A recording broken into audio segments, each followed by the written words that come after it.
صحابی ہیں اور نام ہے حضرت عقبہ بن عامر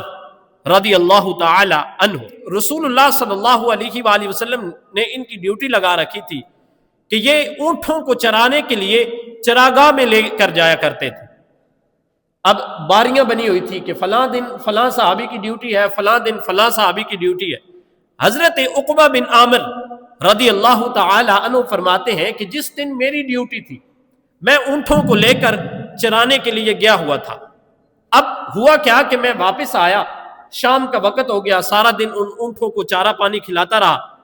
اور جب واپس آیا اس جگہ کے اوپر، اس مقام پہ جہاں پر اونٹوں کو کیا کرنا تھا، باندھنا تھا یا ان کو اندر کور کرنا تھا، حضرت عقبہ بن عامر کہتے ہیں کہ میں اونٹوں کو لے کر جب واپس آیا نا تو دیکھا رسول اللہ صلی اللہ علیہ وآلہ وسلم اپنے صحابہ کو کھڑے ہو کر تبلیغ کر رہے۔ حضرت عقبہ بن عامر کہتے ہیں میں بھی اس جگہ پر جا پہنچا۔ اب وہ بات کیا تھی کہ کم عمل اجر کثیر۔ حضرت عقبہ بن عامر کہتے ہیں کہ میں جب رسول اللہ صلی اللہ علیہ وسلم کے اس واعظ کو سنا تو حضور ارشاد فرما رہے تھے کہ جب کوئی مسلمان اچھی طرح سے وضو کرے، جب کوئی مسلمان اچھی طرح سے وضو کرے، اور حضور فرماتے ہیں پھر وہ کھڑا ہو جائے، مسجد میں آئے اور مصلی پہ کھڑا ہو جائے اور 2 رکعت نماز ادا کرے۔ وضو کرنے کے بعد 2 رکعت جو نماز ادا کرتا ہے، اللہ رب العزت اس بندے کے اوپر جنت کو واجب کر دیتا ہے۔ یعنی کتنی بڑی بات ہے کہ وضو کرنا ہے،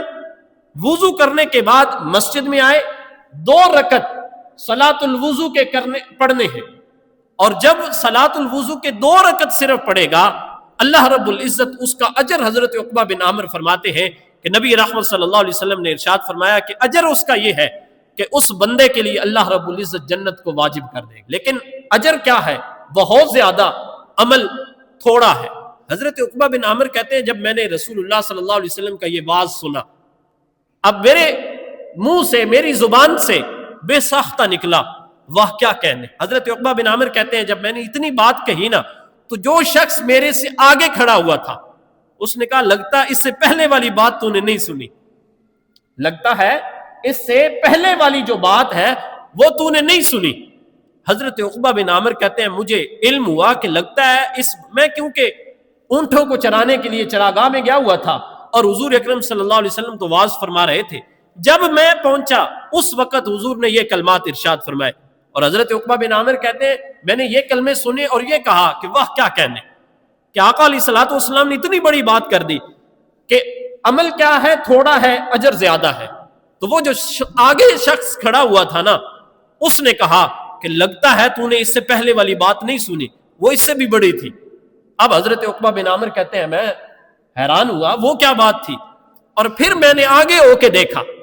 کہ یہ شخص کون ہے جو مجھے کہہ رہا ہے کہ تو نے پہلے والی بات نہیں سنی۔ تو حضرت عقبہ بن عامر کہتے ہیں میں آگے ہوا دیکھا تو وہ حضرت سیدنا فاروق اعظم رضی اللہ تعالیٰ عنہ تھے، اور جب میں نے ان کو دیکھا تو انہوں نے مجھے دیکھ کر کہا لگتا ہے عقبہ بن عامر تو ابھی آیا ہے، اور اس سے پہلے جو رسول اللہ صلی اللہ علیہ وسلم نے بات کہی وہ تو نے نہیں سنی۔ کہنے لگے ہاں وہ میں نے بات نہیں سنی۔